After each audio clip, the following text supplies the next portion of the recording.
Story 1. Beacon Hill, Boston, Massachusetts. I'm writing this as fast as I can before the lights cut out again. They flicker every 13 seconds now. I've been counting. It's the only way I know I'm still me. I don't know how long we've been down here. Hours? Days? There's no signal, no clocks, and the others, they don't seem right. It's the kind of wrong you only notice if you look too long, like something beneath their skin is waiting to slip through. I keep hearing the same sentence over the intercom, always distorted but clear enough. Testimony 17 cycle restarted. What the hell does that mean? We were 6, I think. No, 7. God, my head hurts. I remember the last thing before the dark. The city had gone out again. Another high. Blackout. Boston's been fragile for weeks now. A guy in our building, Mr. Kearns, he's the one who offered the shelter. Said it used to be Cold War era, his grandfather's. Showed us the keypad, the stocked water, the backup generator. He was so calm, too calm. We followed him down without question, like sheep into a place with no sky. Then the door slammed, not closed, sealed. And now none of us can recall stepping inside, just that sound. The latch. Then this. It's cold down here, colder than it should be. The air smells like copper and something sweet, too sweet, like spoiled fruit. We found blankets stacked in a plastic bin, but they're all the same pattern, like they were mass-produced for a place that doesn't exist anymore. One of the girls, Melanie, keeps staring at the same corner of the room. She says there's a draft, but when I checked, the wall was solid concrete. No seams, no vents. Just stone that hums if you press your ear to it. I did that. I wish I hadn't. The generator hums behind a locked grate, but every so often the lights flicker out for a beat too long. That's when I feel it.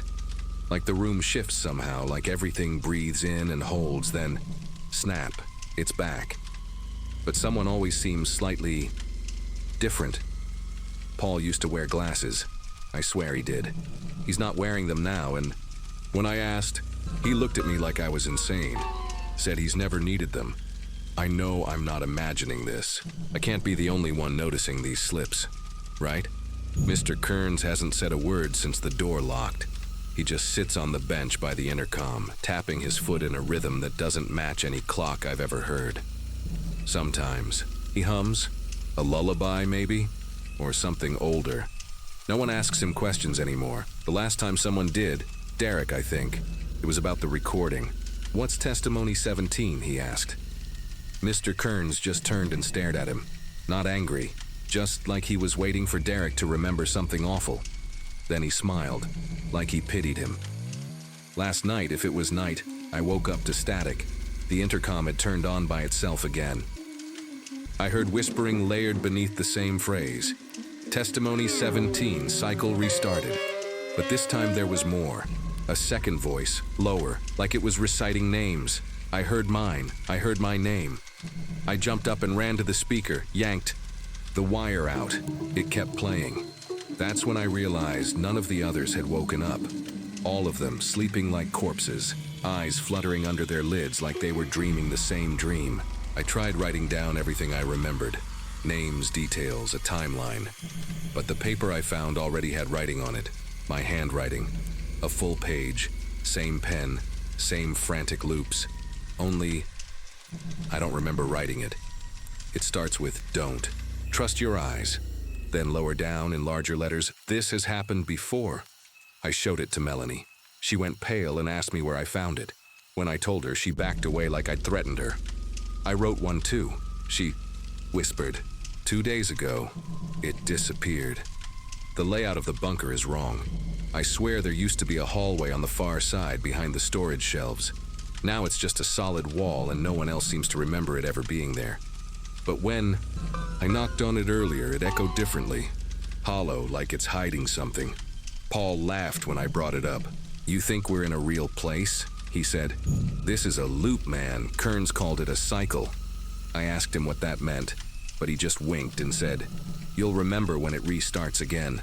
The power went out completely for 7 minutes. I counted every second. In the dark, the silence wasn't total. It had layers. breathing that didn't belong to any of us. A scraping sound, distant but steady, like metal dragged across concrete. When the lights returned, 2 people were missing, Derek and Elise. Their sleeping bags were still there.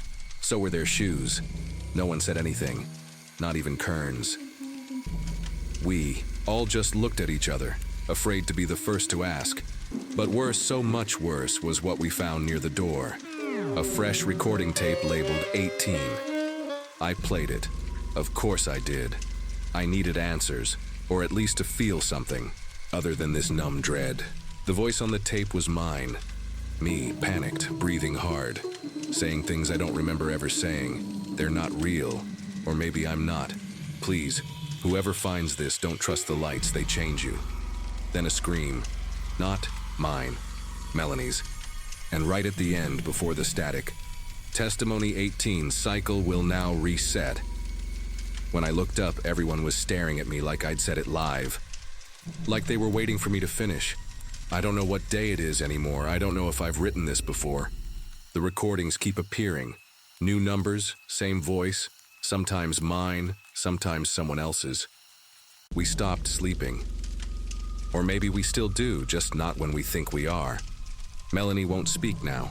She just writes on the walls with her fingernails, over and over. You were here too. Kearns finally stood up this morning.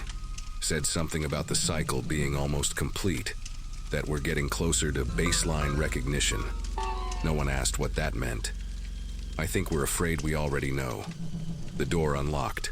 Just clicked open. No sound, no reason, but no one moved. I think we've all remembered something we were trying to forget. I stepped toward it, but the hallway beyond didn't look like the stairwell we came down. It looked older, deeper, like it was waiting. Then the lights flickered one last time, and a new voice played over the intercom. A child's voice whispering, Testimony 1, cycle initiated. If anyone finds this, please tell me you remember this place too. Tell me I wasn't the only one. Story 2, I know how this sounds. Guy in LA gets trapped in some weirdo's art bunker. But trust me, I wasn't high. I wasn't even drunk. Not that night. Just tired, overworked, and curious enough to ignore every red flag flapping in my face. Venice Beach attracts all kinds of freaks. And after 6 months renting a studio near the boardwalk, I thought I'd seen it all. I was wrong. And now I can't stop thinking about that room, that screen, that version of me. It started like this. I was dragging my laundry basket down the hall when my neighbor popped his head out of Unit 3B. I'd seen him before. Tall, wiry, always barefoot, smelled faintly of vinegar and patchouli. He looked like the kind of guy who hoards circuit boards and names his houseplants. Hey, you're the artist, right? He asked, grinning way too wide. You should see my space sometime. It's different. Normally I'd blow that off, but he caught me off guard. And yeah, I was a little curious. That was my first mistake. I followed him the next afternoon. He didn't knock, just appeared at my door like he'd been waiting for me to step out. You free? He asked, eyes too wide. I figured why not. Worst case scenario, I'd get a story out of it. He led me around the back of the building, past a rusted-out fence and into a narrow alley I'd never noticed. There was a metal hatch set into the pavement, almost cartoonishly out of place, like something you'd find in a Cold War fallout shelter. He lifted it with surprising ease, revealing a steep staircase swallowed by darkness. It's better than it looks, he said. Spoiler, it wasn't. The air changed the moment I stepped inside. Cooler, still, like the walls were holding their breath. The stairs creaked under our weight as we descended. I expected mildew, dust, maybe the scent of old paint. But what hit me instead was a sterile, electric smell, like overheated plastic. At the bottom, he flicked on a breaker, and a series of floor lights blinked alive one by one.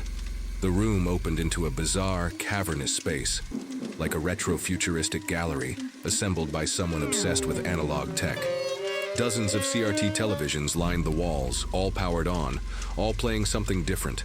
Static. Home videos. Some static that looked like home videos. What is this place? I asked, trying not to sound unnerved. He didn't answer, right away. Just walked over to one of the TVs and tapped the glass like he was greeting an old friend. The screen flickered, and suddenly, there I was. 10 years younger, maybe more, sitting cross-legged on the floor of my childhood bedroom, sketching dinosaurs in a notebook.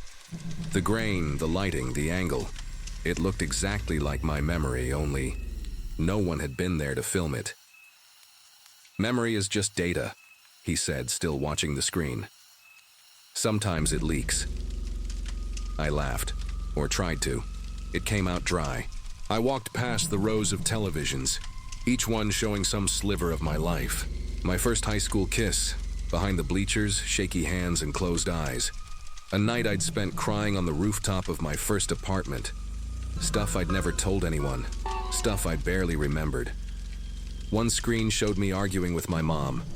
Another had me asleep on a Greyhound bus, mouth open, twitching.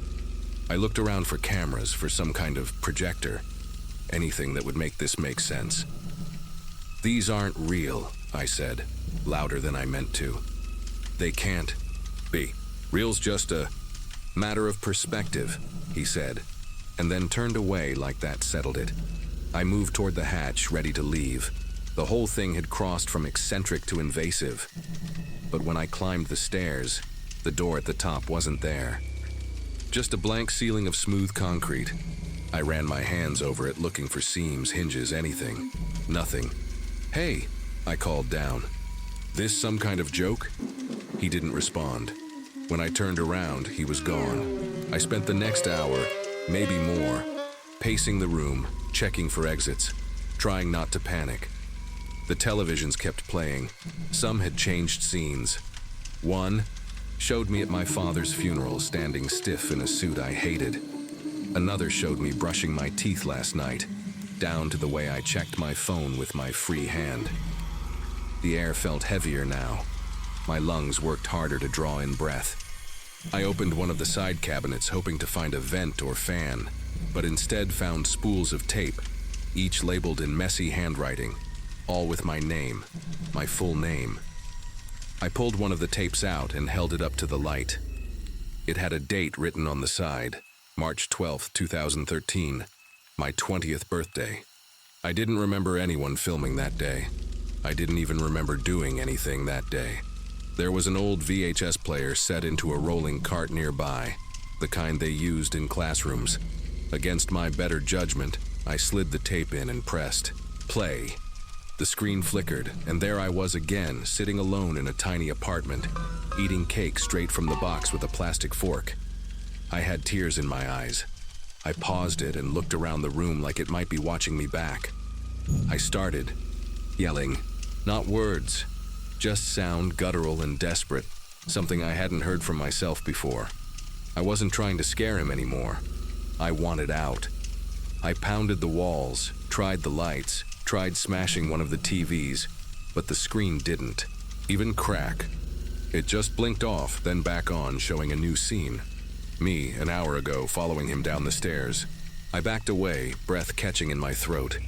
I could feel my heartbeat in my teeth. I swear the oxygen was thinner now. Every breath felt like breathing through cloth.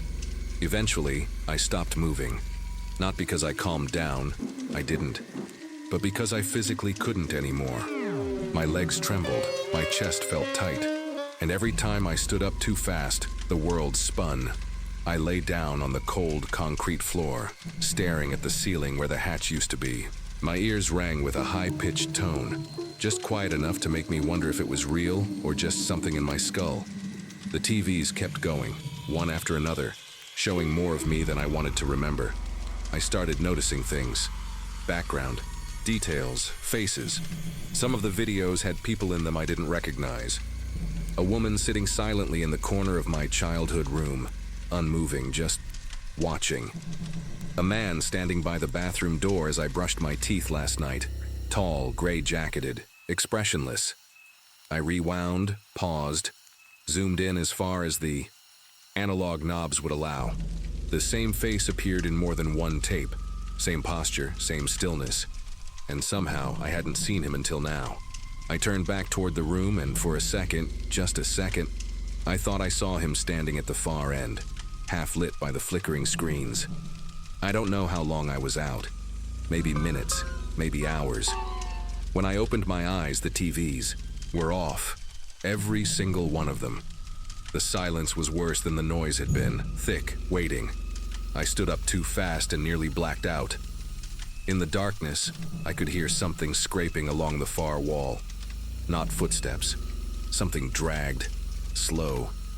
I backed toward the center of the room, heart punching my ribs, and then, without warning, the hatch slammed open above me, just as suddenly as it had vanished. A square of daylight cut through the black like a goddamn miracle. I didn't think. I didn't look back.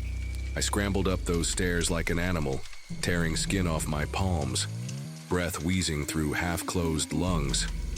I didn't stop until I was back on the street, gasping, doubled over, people staring like I was insane. Maybe I was. Maybe I still. And then because last night, just before bed, I saw something flicker across my TV screen, just for a second. It was me, sitting in that bunker, looking up. If you're reading this and you live near Venice Beach, don't talk to the barefoot guy in 3B. Don't follow him. And if you've already been down there, check your screen. Story 3. I know this sounds insane, but I swear I didn't walk into that bunker looking for trouble. I was just pissed off, broke, and too proud to admit I'd screwed up. Vegas has a way of sucking the soul out of you one chip at a time. That night, I'd blown every last dollar trying to win back what I'd already lost, and when the bouncer tossed me out of the casino, I thought that would be the worst part of my night. Then the guy in the silver jacket showed up. He didn't ask for money, just smiled and said, "If you want to survive tonight, you should come with me." I followed him without thinking.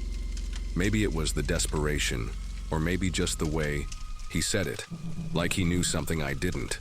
We cut through back alleys until we reached this rusted metal door behind a pawn shop with a flickering neon cross in the window.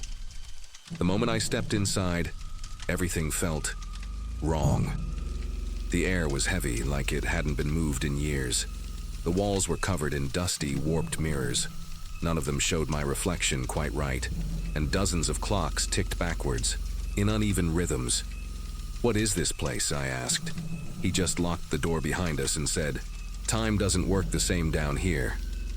At first, I thought it was some kind of twisted art installation. You know, like those immersive experiences you pay for on the Strip. Lose your mind for $50, that kind of thing. But there was something off.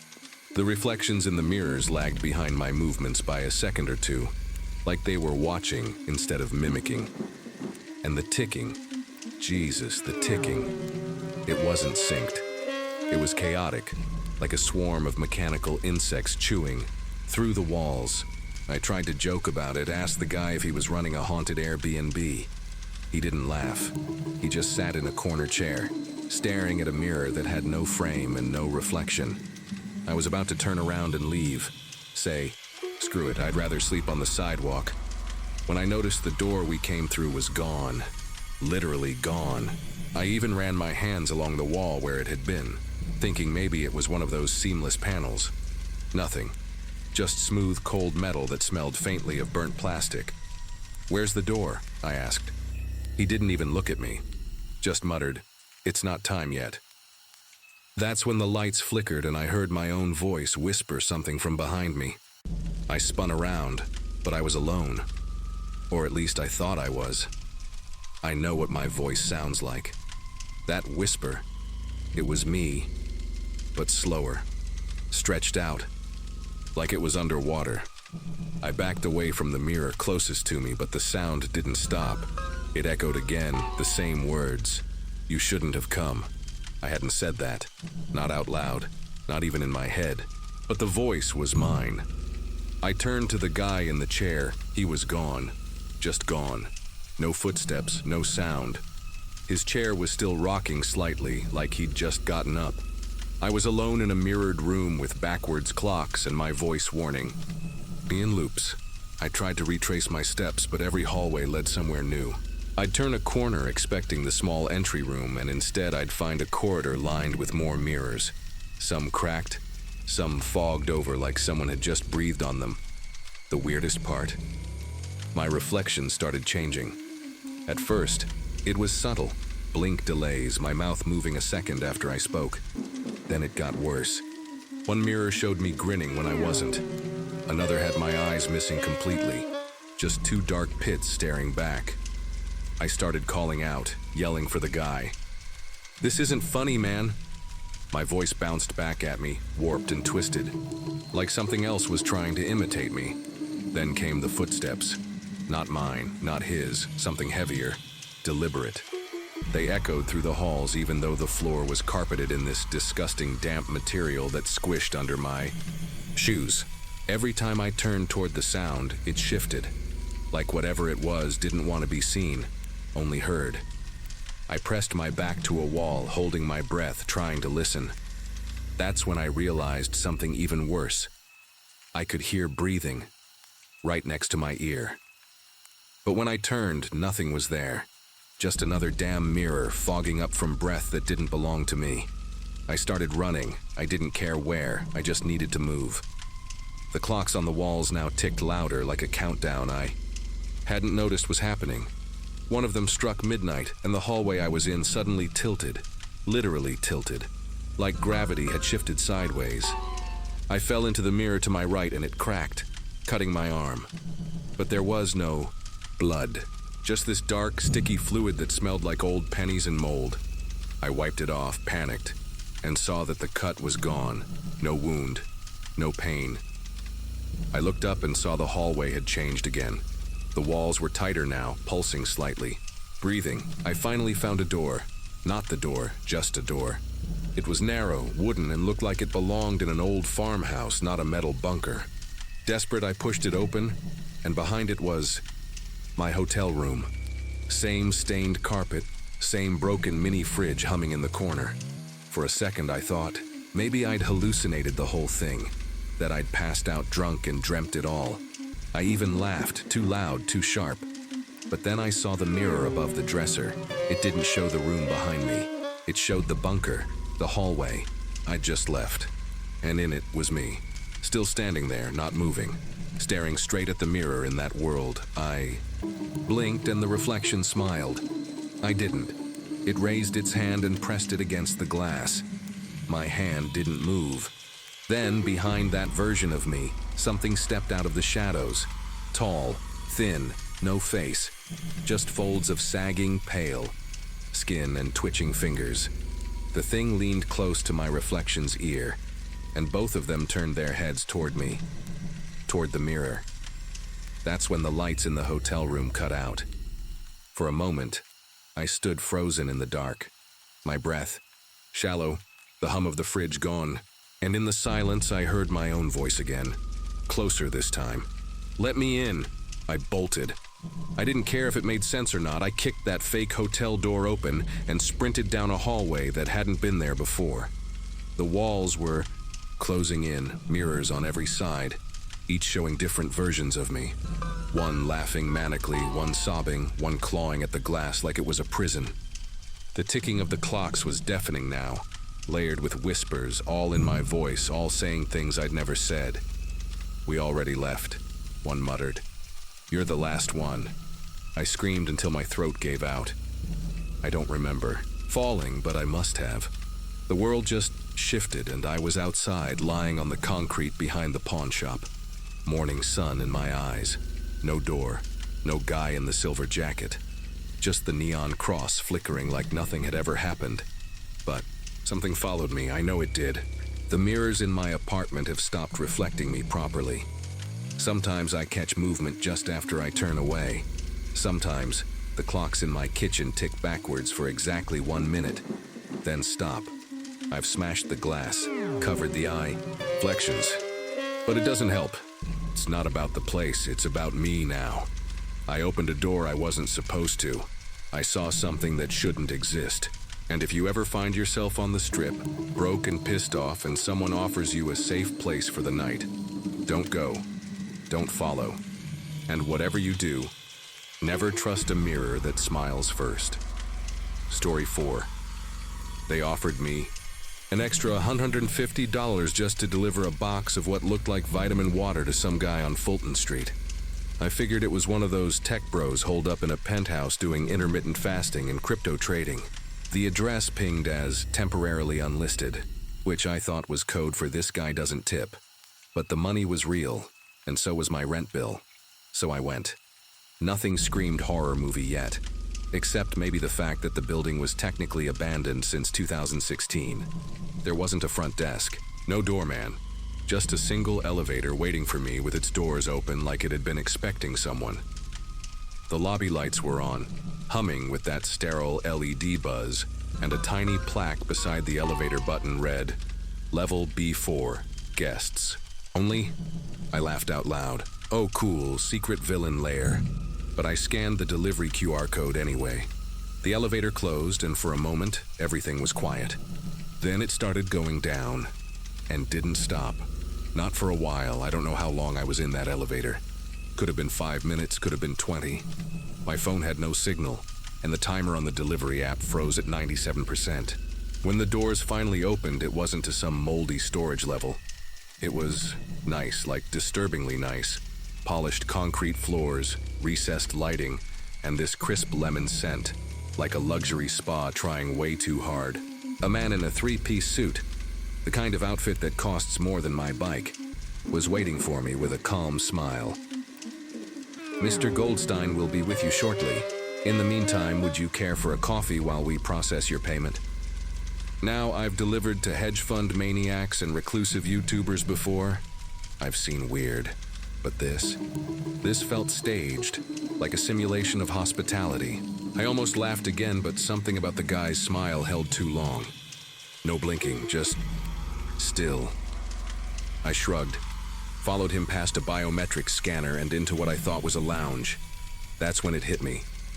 The furniture, the color of the walls, even the scratch on the left arm of the sofa. It was identical to my living room, like down to the crooked picture frame I never bothered to straighten. Only something was off. The air smelled sweeter, the lights were warmer, and the coffee on the table, already poured, was in my favorite mug. The exact same chip on the handle. I picked up the mug, mostly to prove to myself it wasn't mine, and turned it over. No manufacturer logo, just smooth ceramic. I don't know why, but that's what did it. That blank underside. I looked around again, this time slower, the fake sun filtering through fake windows. The same books on the shelf, only the titles were wrong, slightly off. The Catch in the Rye. To Slay a Mockingbird. My stomach knotted. I wanted to get up, ask questions, maybe just leave. But the man in the suit was gone. I hadn't even heard the door.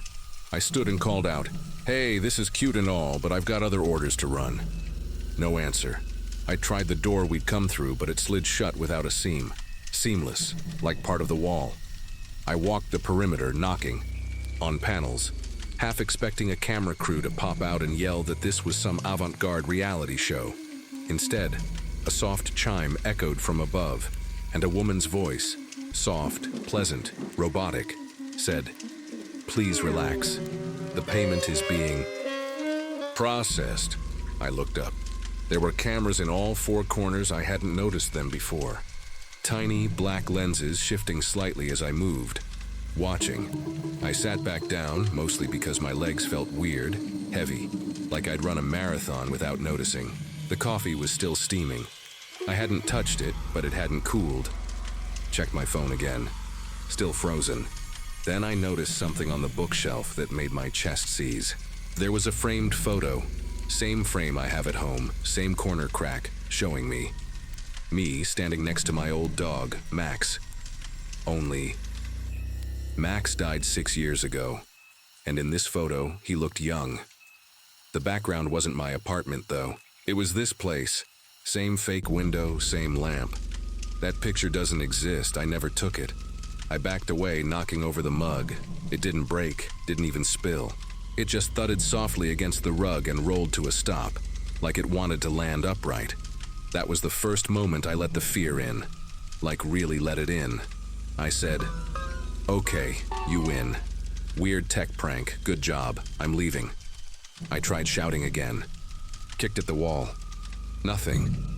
No sound bounced back, like the room absorbed it. I noticed a new door had appeared across the room, clean and metal, blinking with a green light. I didn't see it open.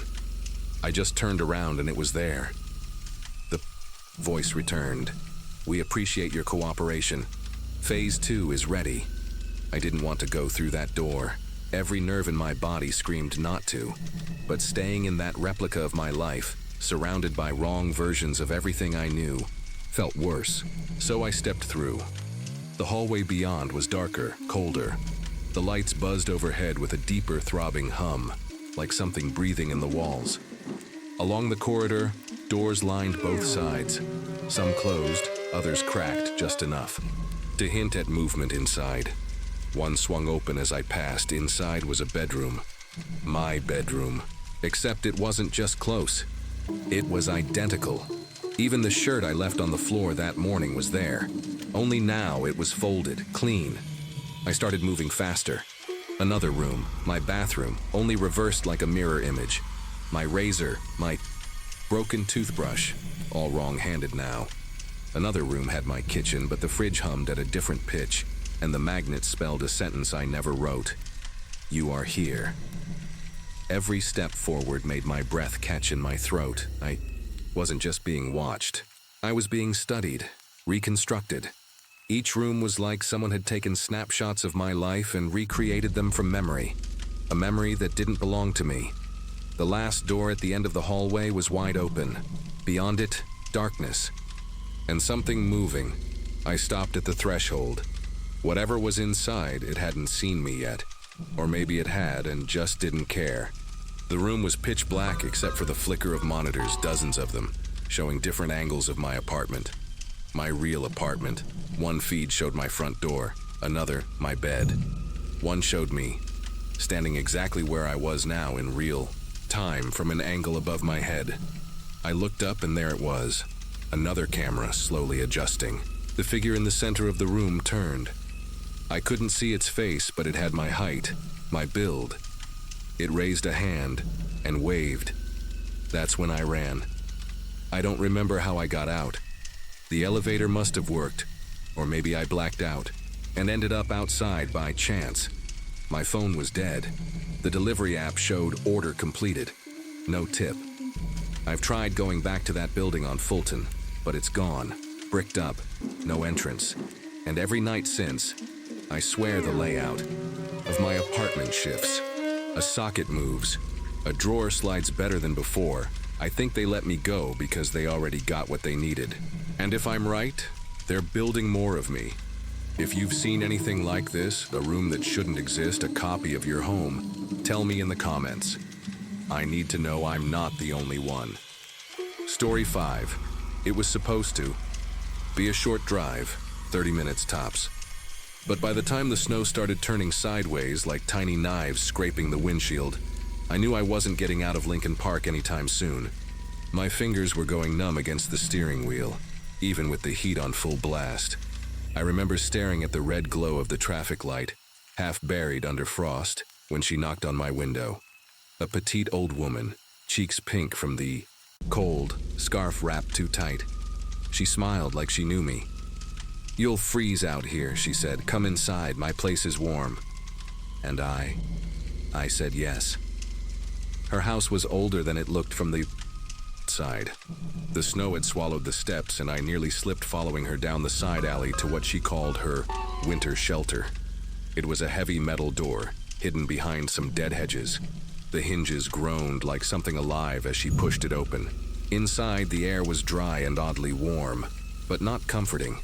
Thick like it had been recycled for too long. Rows of drawers lined the concrete walls, all neatly labeled with names and dates in perfect handwriting. She pointed to an empty one. "This one's for you, just for tonight." I laughed nervously. "For me?" She just smiled too kindly. The drawer had my name on it. I told myself it was just an eccentricity. People label things, right?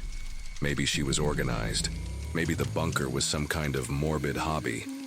But when I touched the drawer with my name, something cold pulsed through my fingertips, like metal too chilled to have been in this warm room. I tried to laugh it off, but my voice caught in my throat. "You're very prepared," I said, forcing a smile.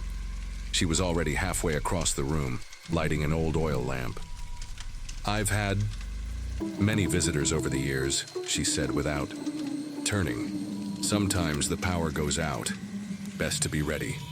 The silence down there had a weight to it, too complete, too deliberate. No creaks, no distant cars, no wind. Just the soft flicker of the lamp and the occasional crackle of pipes far above. Or was it above? Some sounds didn't make sense, like a low groan I couldn't place, followed by a soft thud. "Do you live down here all winter?" I asked, trying to sound casual. She looked at me for a beat too long, eyes reflecting the lamplight strangely. "Only when I have guests," she said, and walked toward a small kitchen alcove, humming an unfamiliar tune under her breath. I didn't want to sit, but standing felt worse. Every time I shifted my weight, the soles of my boots made this wet, sticky sound against the floor, as if something was clinging beneath the snowmelt. I kept glancing at the drawers. One had a date from 1982, another from last month. Some names sounded foreign, others oddly familiar, like people I might have picked up in my car and forgotten. I ran my fingers across the edge of one and pulled back immediately. It wasn't dust, it was tacky, almost like dried syrup. "You must have hosted a lot of people," I said, louder than I meant to. She didn't answer. Instead, she placed a chipped porcelain mug in front of me. The liquid inside was dark, steaming, with a scent I couldn't place. Sweet, but metallic. "Warm up. You'll feel better," she said, watching too closely. My hands trembled as I held the cup. I didn't drink. I pretended to sip, hoping she'd look away.